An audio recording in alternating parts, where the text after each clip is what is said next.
So I didn't want to give up on the architecture tutorial series. That's the activities we were making. So uh, yeah, I was never going to give up on it anyways. But to make things easier for us, I'm not going to continue the modeling. So I'm just going to assume we finished all the necessary modeling that we need, even though we have to do this other stuff that we are seeing here.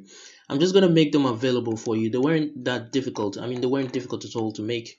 So I'm pretty sure you should be able to do them on your own, just basic extrusions and moving stuff around, and you basically have this cool window. But I'm going to make it available for you guys for free so you can see how it looks and then try to replicate it on your own. And we're basically going to use these props to finish the whole building so that we can jump straight to texturing the entire building. So this is going to be the last part for the modeling process of the building, and then in the next part we're going to start texturing. So yeah, once you go into the description, you see the link for the download. Just download it, and then we can go ahead and then take everything here and press Ctrl C, and then it's going to say down here that copy 4 elements. Just copy all of those elements, and then we can just jump into our main file. That is our main villa file, and then we can paste it in there, which we're going to do right now. All right, then we can go ahead and then press Ctrl V to to paste the objects that we copied. And as you can see, it's pasted here in the middle of the house. So I'm just going to press G and then Y and move this out to about this point.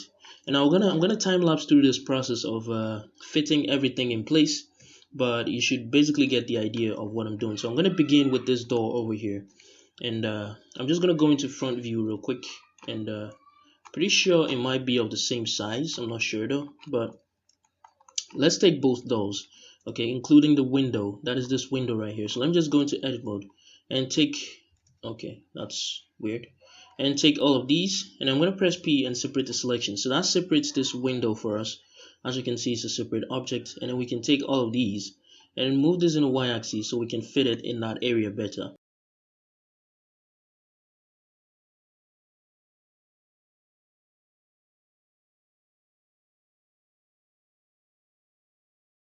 Alright, so now we can go ahead and do the same thing for the garage door over here. So let's just take that one and press G and then Y, move this in the y-axis, and then let's try to fit it into that space.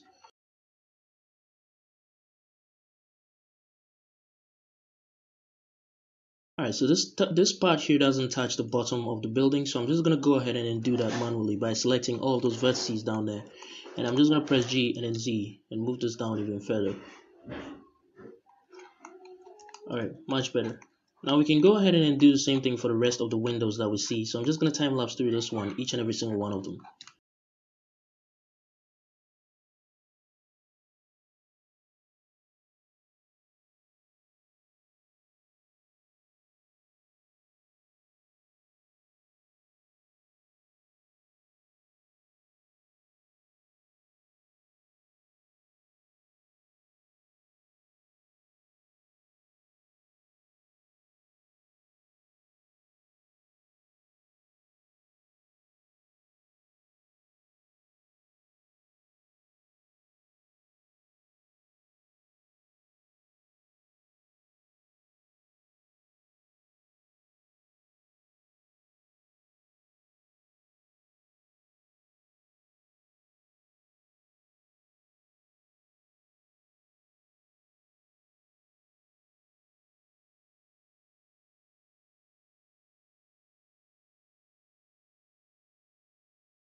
Alright, so this is what you're gonna have once you're all done. You can see everything is fitting very nicely. Now the only thing that's left is this area right here, and I think it's a side step we have over there. So we can basically do that real quick by just taking 2 of these vertices, pressing Shift and D, and then we're gonna press F to fill those faces. And I'm gonna extrude it in a Z-axis all the way into the ground, like this. Now let me take all of this, move this in a y-axis like this, and then extrude this in a y-axis, in the x-axis, or is it the y? Yeah, extrude it all the way back to about here. Let me extrude it some more, or just move it all the way to about there. And this is what we have. Alright, so that's pretty much it, and you can see everything is looking great. So the next video that we're going to do is basically is going to be on the texturing. That's when we're going to start texturing the whole building and then get everything to look the way we want it to. So I'll see you guys in the next video.